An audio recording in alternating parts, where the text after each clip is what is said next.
Hello there folks, it is TIJ Gaming and welcome to part 15 of our MotoGP 19 career mode in Moto2, and today it's time for the second episode of our new season in the Moto2 class, and today we go to Argentina, the Gran Premio Motor de la Repubblica Argentina, probably butchered that, and then the much easier one, Red Bull Grand Prix of the Americas. Oh, didn't have to use such a safe American twang there, but hello everyone and welcome to part 15. Now, something we have done since last episode, we've moved the AI up from 98% to 103%, so let's see how much of a challenge that gives us, because of course, we did win our first race on the speed up bike, so what we want to do is give ourselves a little bit more of a challenge, and hopefully that gives us that with this race. But Alex Rins won the LaSalle race in the MotoGP class, and Antonelli won it in the Moto3 class. So without any further ado, let's go to Argentina for the second Grand Prix of the season.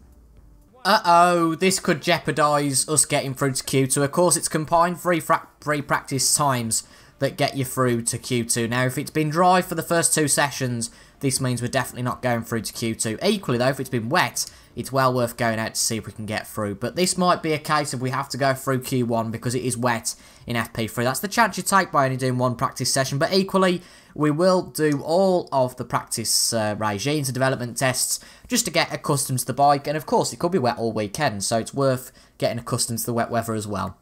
I'm trying to think whether there's been rain in this game since the last update, because they've either made rainy surfaces a lot harder to ride on, or it's just the case that the Moto2 bikes got a lot more power and therefore we're getting a lot more squirrely onto the straights. Let me just say this. I really hope it's not wet for race day and quali, because this is a bit of a nightmare. I mean, we're not even going to meet the threshold for the quick lap simulation, which is a bit of a stink. We usually meet that by about 4 or 5 seconds, so we were either really slow. Luckily, we've got another lap to try and do that. But I have to say, very odd, and it is very wet. So we're going to have to try and push a bit. I mean, I've put a bit of traction control on. It is allowed on the bike computer just to give ourselves a little bit of control over the bike and allow myself to accelerate a little bit harder without the bike going absolutely tail happy and mad. But this is, it could be a worrying sign. You never know that the other riders might be having the same problems, but on the same weekend we've moved the AI performance up, it's going to be a lot of pressure in this session. Christ almighty, I think this weather's got worse. I've just left it a few minutes since our first few laps. By the way, we did meet that threshold in the end. I think it was a 53.8 we did.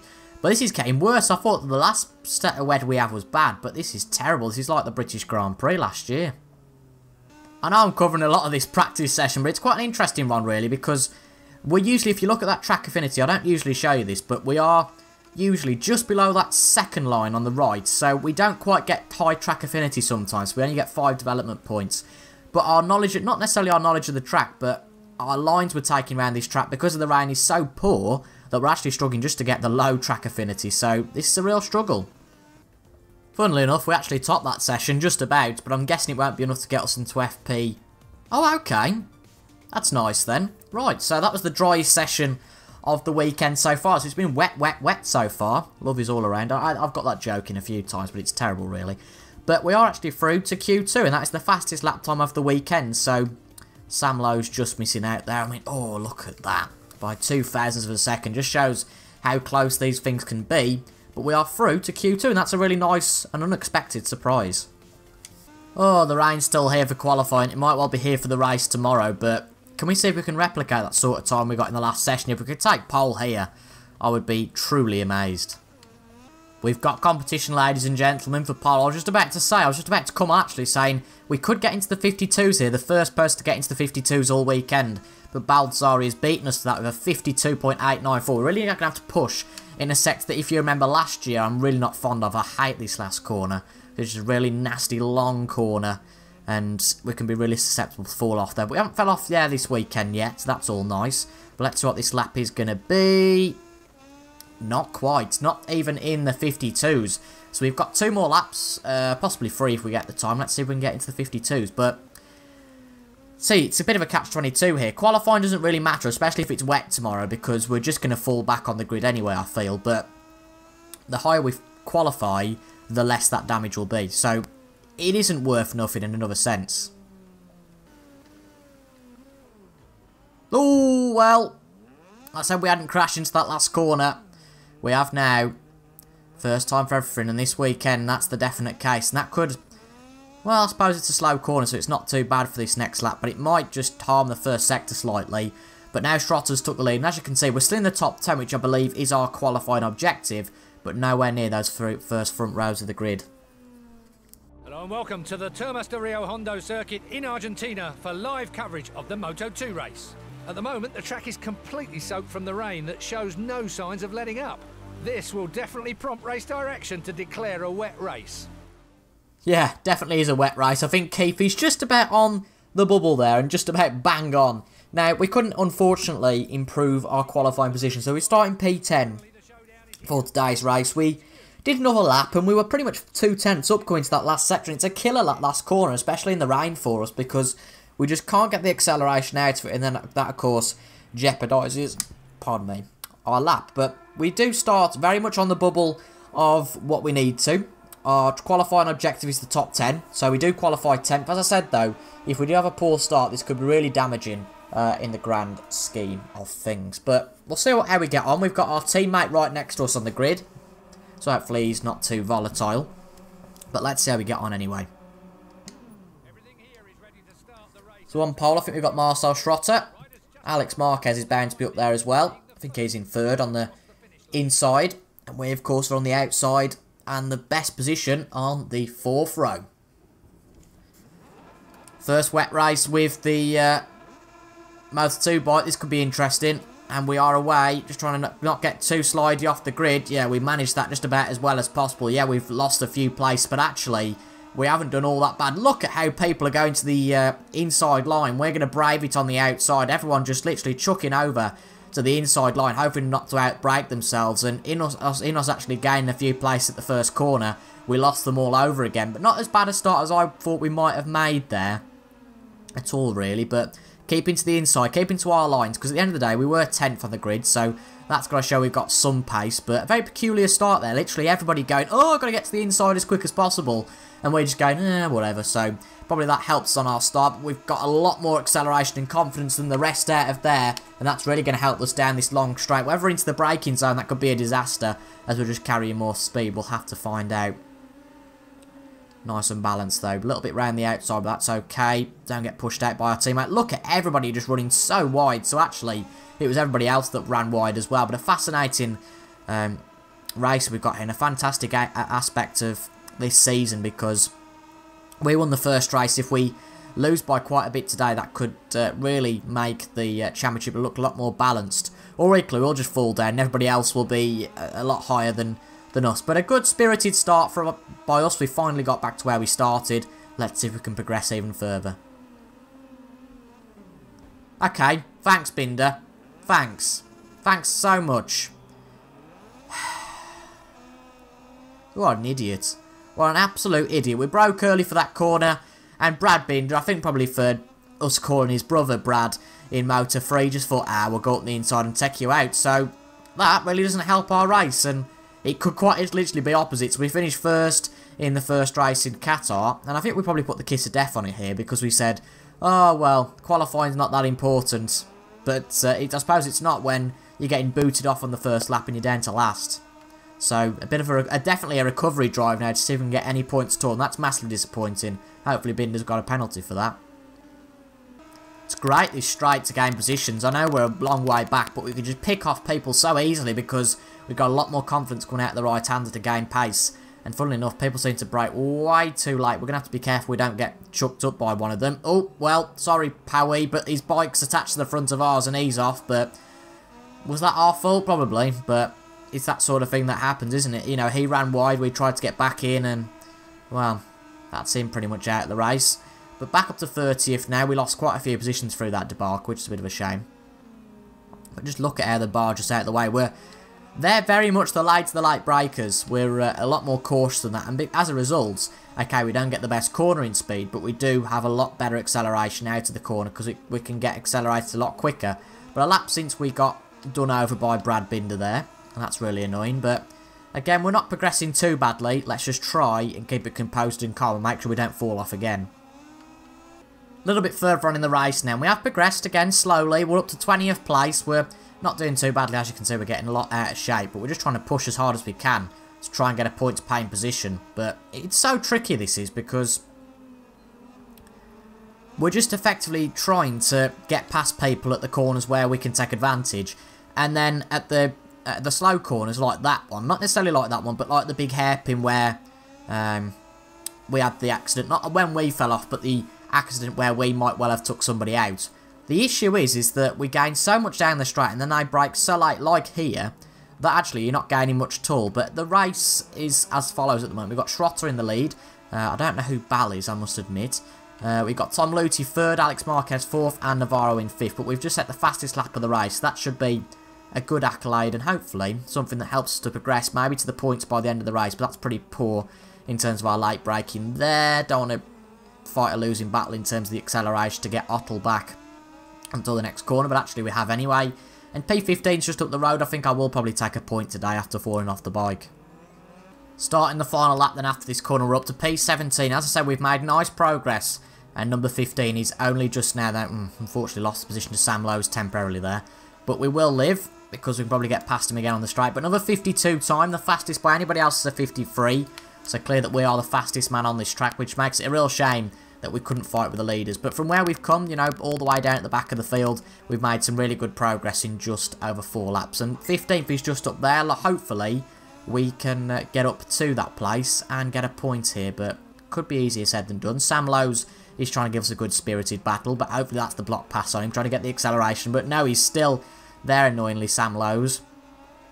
But there is 16th and 15th place. Let's see if we can get a point. I think 14th is too far up the road, but of course acceleration advantage we get on this straight should help. Up to 16th, we'd be heartbreaking to only get up to 16th place if we knew we were on the line. Every point matters, as we know.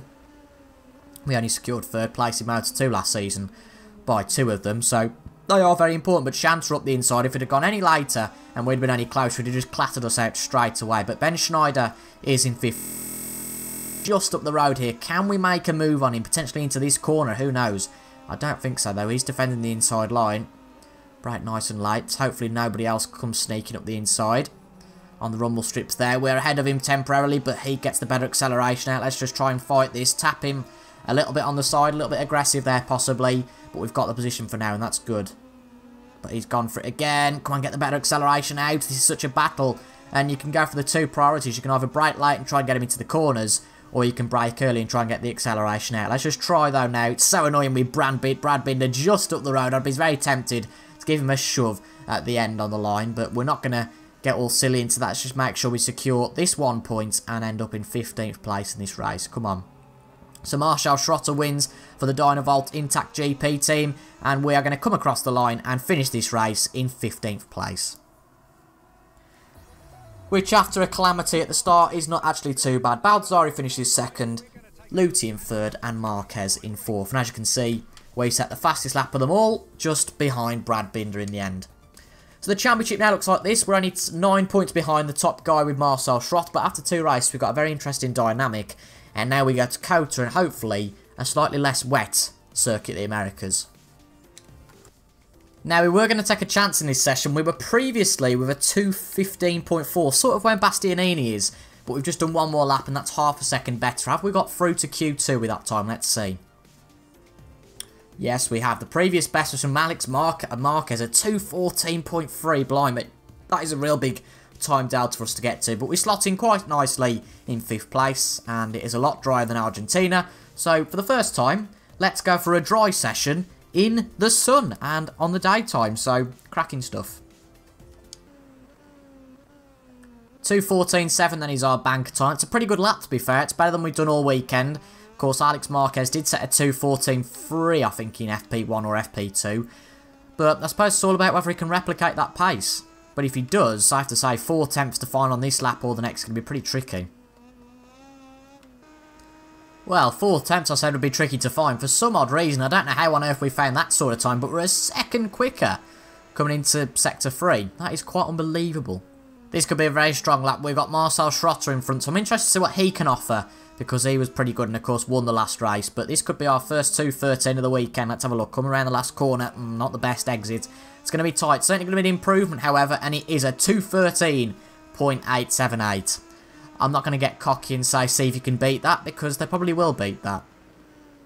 Well, they couldn't beat that, interestingly. We whopped the field by a good 8/10 of a second, and that's interesting. But Alex Marquez, the name you can't see, for some reason, he was way off the pace. A bit like Tom Luthi and Navarro. So, an interesting race to come tomorrow. And I've always said we've been pretty good around COTA, especially in the Moto 3 category. Will that carry through to Moto 2?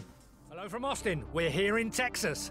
In just a few minutes, we'll be bringing you the Moto 2 race. The weather forecasts are very reassuring. We'll have sunny weather for the entire duration of the race. Sunny weather, that's something I like to hear. We're on pole position for the second time this year at COTA. Can we keep that pole and win this race? Now, our main opponents, the likes of Alex Marquez, are starting a very long way down. But the likes of Baldassari, Marcel Schrotter, I think, starts in the front row as well. If that's right. No, it's Remy Gardner. These are riders that cannot be overlooked. It's not just Alex Marquez that is our opponent this year. We have got Baldassari, Gardner, Marini, a solid rider as well, Bastianini. But peculiar, it's fair to say, that Marquez is starting on the 4th row. But of course, they can come forward from there very easily. But we've got the speed-up bike, the big pink, back on the front row where it belongs. And let's see how we get on at the start. Starting on the outside line, not the best start, but we could get mugged on the start. But let's try our best to get the clutch reaction nice and quick. Lights are on. And we are away for the Moto 2 race here at COTA. Not a bad start at all. We've got a little bit of a wheelie at the start there, so we've lost 1 or 2 positions, but certainly nothing that's catastrophic. But our teammate on the other speed up has had a very good start up to P3 there, and not a bad first corner. Look at the wheelie out of there. We can't get the bike down. Jesus Christ. But still remaining in 7th place. Pretty good start, and we'll pick off those two there. We've got DG Antonio, made a fantastic start. He must have started 3rd row at least. So he's made a really good start to get up to there. Remy Gardner must be in 2nd, and it must be Bastianini. Oh, is it Bastianini? Can't remember who it was now.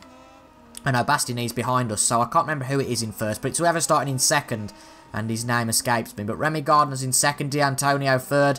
That's guy in 4th, he's doing me head in. That's Fernandez. On the same bike, what's his name? Who's in 1st? It's on the same Flexbox bike. I can't think what his name is on. Not sure it'll come to my head in a minute, but oh, we tap Fernandez. That's a little bit aggressive, but try not to take out our teammate. That's a bit of a disaster. But Remy Gardner going for it. Look at how late. I mean, wow, that was ridiculously late braking there from Fernandez. He could have just took us out. We tried on DG Antonio, but we were too distracted by the fact we were nearly completely whacked out of the way. But Bastianini, very good down the straight. See if we can get him into the corner. It's kind of the opposite effect here at COTA. But no, he's pretty much blocking the way through. But on the inside we go. He's broke a little bit later, and we have made that position. But the 2 leaders are fighting. Again, it still escapes me, that name. It starts with a B, I'm sure it does. Can't remember though, but his name tag unfortunately not shown because he's a little bit too far ahead. Let's make that a change and see if we can see his name tag. But let's not get too close, just for the sake of, you know, wants to see his name tag and then saying we fall off the bike. But 4th place, I'll take that after a pole position start. You know, we don't usually make the best starts, but a recovered start anyway. Baldassari, that's it. I completely forgot. I knew it was B something.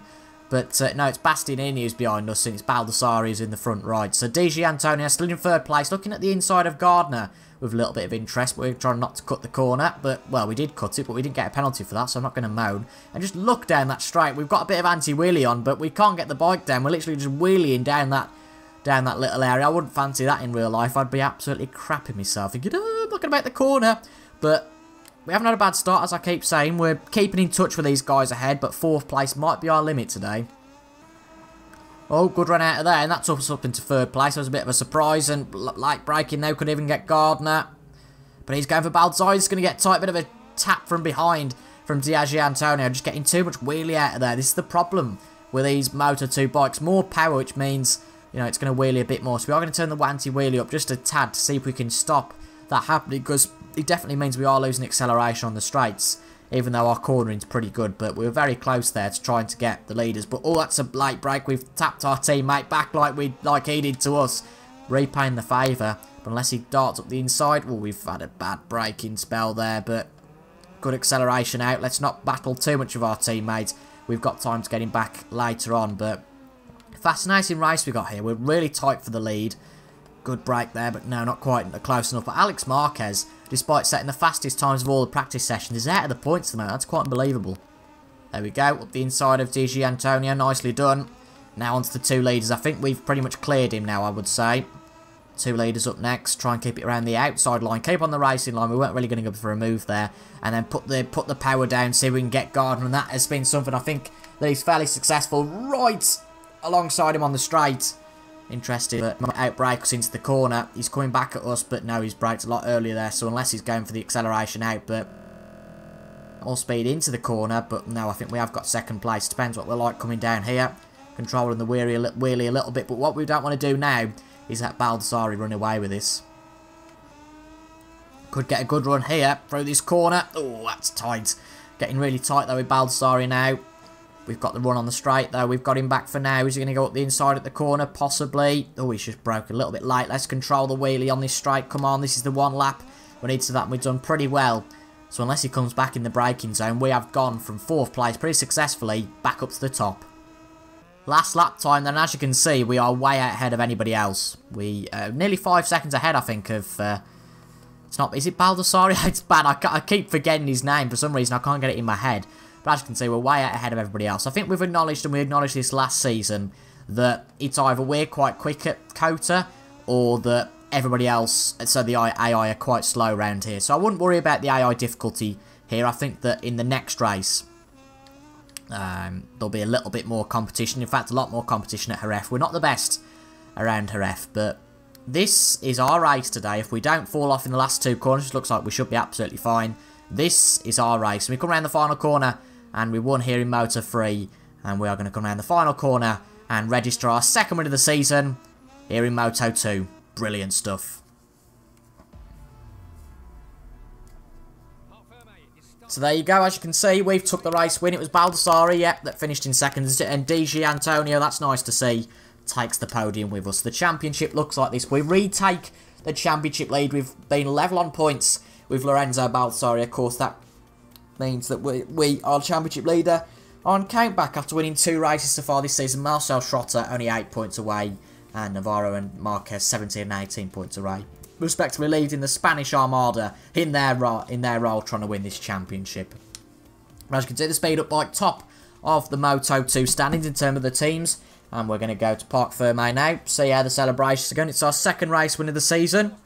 Solid start to Moto 2 to say the least. I think that if we hadn't made that silly... Well, did we make a mistake in Argentina? I'd love to know what you guys think in the comments. But without that silly fall in Argentina, we might be quite a bit ahead in the championship race. But all these early points are really helpful because coming down to the end of the season, you know, we could have a few bad races like we did mid-season in the season in Moto 3, and every point counts.